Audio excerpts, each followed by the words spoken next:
I think as human beings we have different natures. We have a spiritual nature, we also have a very worldly nature. And we're competing, we're conflicted as individuals, but we're also conflicted as societies. And so those powerful temptations of greed and wealth and power and,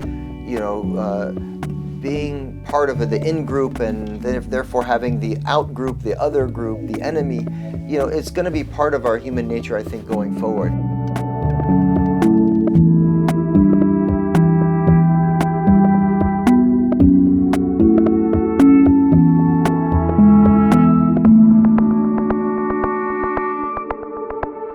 Well, the age we are living in is called Kali Yuga, or the Iron Age. This age is the age where quarrels increases, disagreements increases, and many disturbances in society. There is an anthropological crisis. We are failing in coexisting together, and we are destroying home, Mother Earth, as indigenous people in Latin America call it. We are destroying the human place where we can live, our humanity. In the ways that humans seek to live together in the world, everything from the way we treat creation, the way we do not care for water supply and food inequality, poverty. It's hard to imagine that humans can come up with what it's going to take to live in global harmony.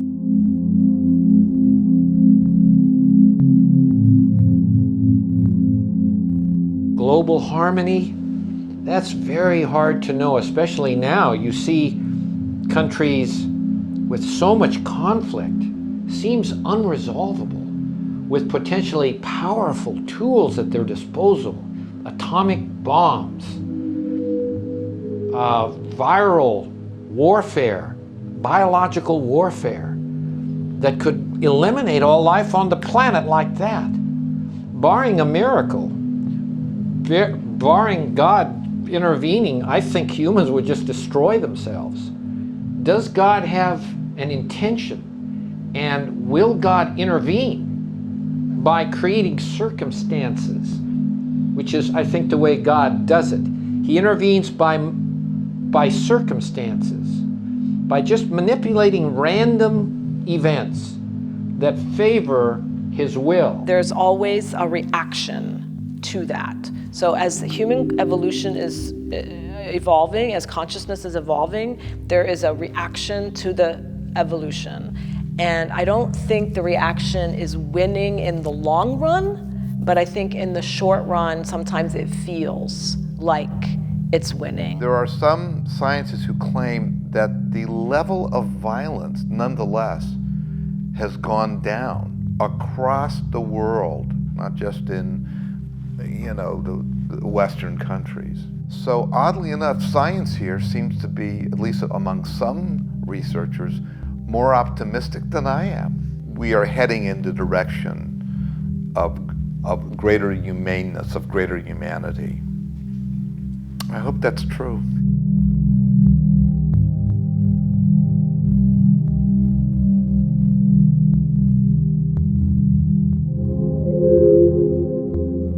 Yes, there will be less violence, and yes, there is less violence today as opposed to it was 10,000 years ago, where violence was the norm. Okay, so now it is much more diplomacy is the norm. So we get along together. So in the future, it is still going to be even much better, where hopefully in the future there is no more war. If we look to our past too, I think we can say, even if sometimes we're very negative about nowadays, but life's a lot better than it was 200 years ago, 300 years ago, 1,000 years ago, 5,000 years ago, where all the beings in this planet will be fundamentally happy. We don't know when that's going to happen. It's probably going to take a big chunk of time, but it will happen. Again, we go back to the idea of God being just and kind and always give us a chance to evolve and grow. So everything is growing and evolving. It's only a matter of time. I do have a hope that human beings continue to grow and change and evolve. and the violence that's happening, and even the religious motivated violence that's happening now, the world is more peaceful today than it has been in ever. At different levels, at different times, different places, but that as an entirety, the human race is evolving overall, over time.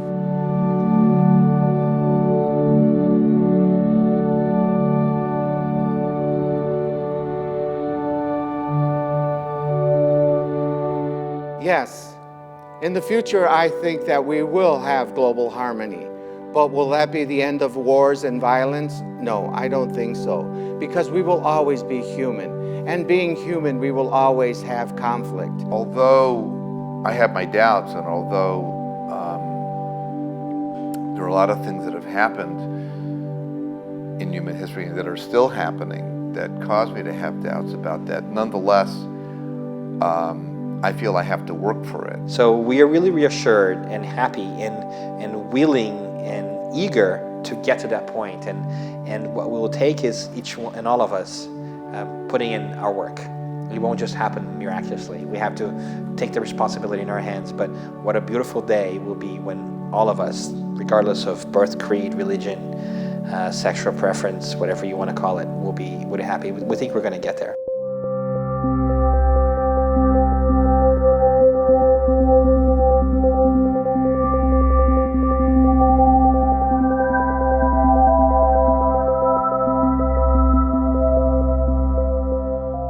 There's a verse in the Quran which says, repel evil with something which is better, so that your enemy becomes your intimate bosom friend.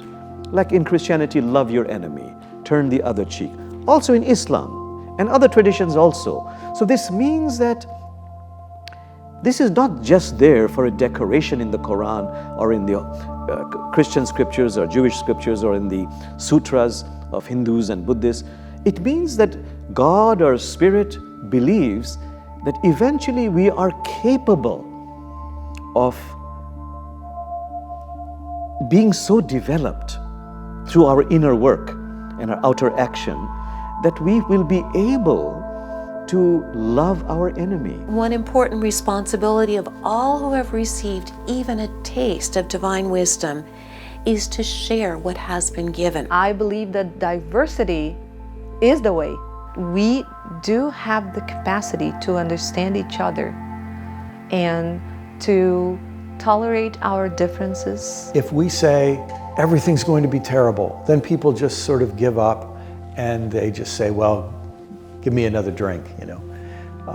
If we say everything's going to be fine, then people become complacent and say, oh, it's all going to be fine. I don't need to worry. I think the future will be what we make of it. I think at their best, our religious communities should be little colonies of the future that are demonstrating today a better way of life that then others can be attracted to. And then our religions can help us take the next step and the next step into a more hopeful future.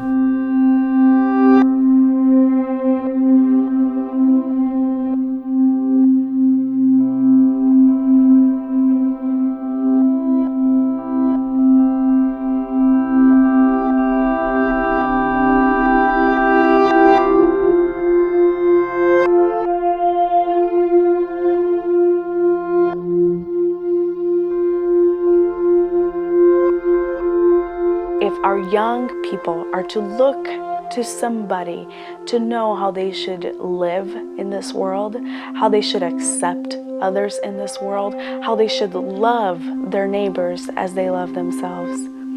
I believe they can learn that from a religious institution wherever they are in the world. We pray with urgency for that day when what God would imagine for heaven could be made possible here on earth. As people of faith, we can utilize religion as a tool to help us grow in our character and let our spiritual nature dominate over our worldly or mundane nature and help us as individuals become better people, which will lead to a more peaceful world. I think that the world needs religion.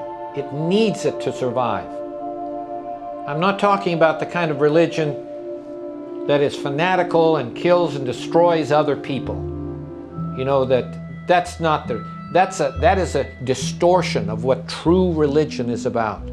True religion is belief in a God that loves everyone, all of us. He doesn't call people to kill others.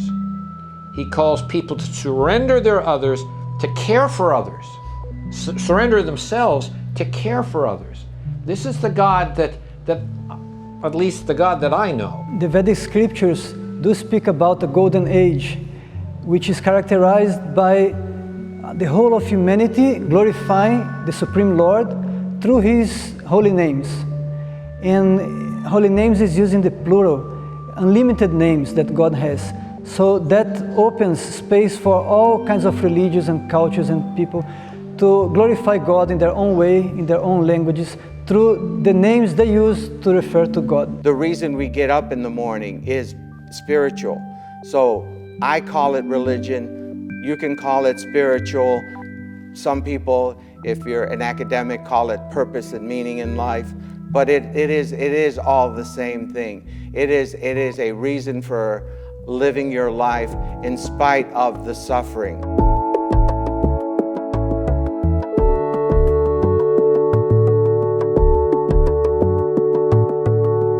When every single one of us can get together and see each other as fellow human beings who have the same needs, the same challenges, the same aspirations even, I truly believe that the dream of God will be realized when we achieve harmony. I think of what a great theologian and philosopher, Teilhard de Chardin, once said more than 70 years ago.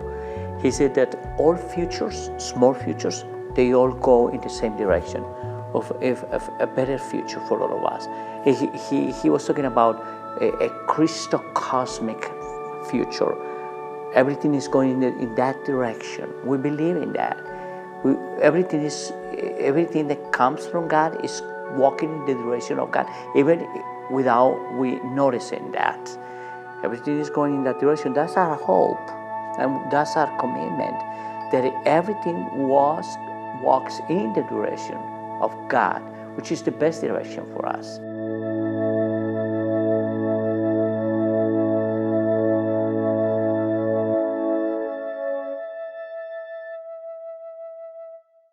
In Spiritism, one of the things we have learned is that all of humanity is destined for happiness. All of us is one of the divine natural laws, which is the law of progress, which means that we must move forward.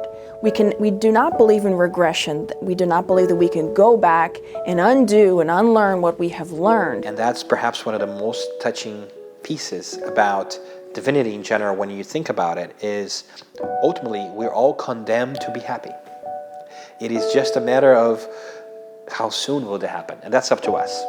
Each one of us can do their best in getting there, so we can either speed that up or slow down the process, but we will get there individually and globally as well. I think, yes, there is chaos, but I think there are more wonderful things going on, good projects, and towards peace, harmony.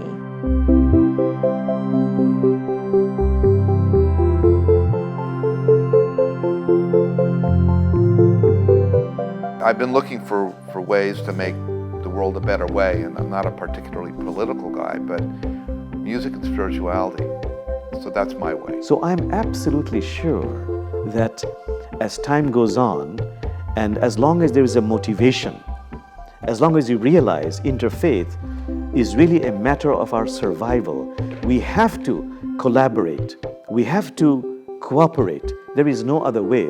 I believe there will be global harmony.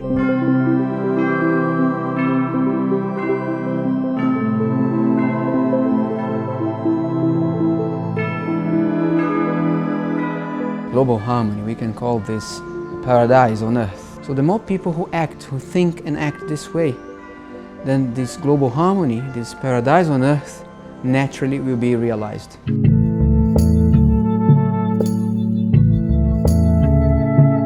The new generations are going to experience spiritual awakening, and they are going to make radical decisions to change the direction. So we go in the direction of God. A new creation, a new world, and a new heaven, as the scripture says. We have to strive to. We have to imagine that it is possible so that we can really put our effort to attain it. I believe global harmony is made up of relationships. And so if we get to work on all the ways that we relate to everything else in the world and everyone else in the world from all the different perspectives, then we can, I think, make some progress toward global harmony. It has to do with nature, it has to do with animals, and it has to also do with human beings.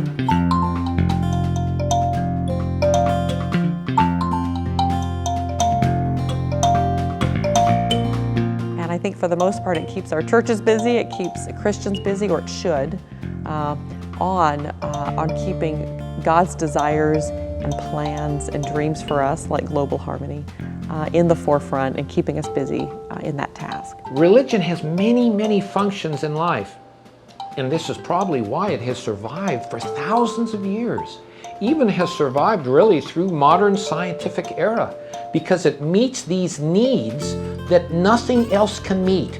Science, medicine, knowledge, none of that can meet some of these human needs that occur when we undergo suffering in difficult times. Only religion can answer those questions.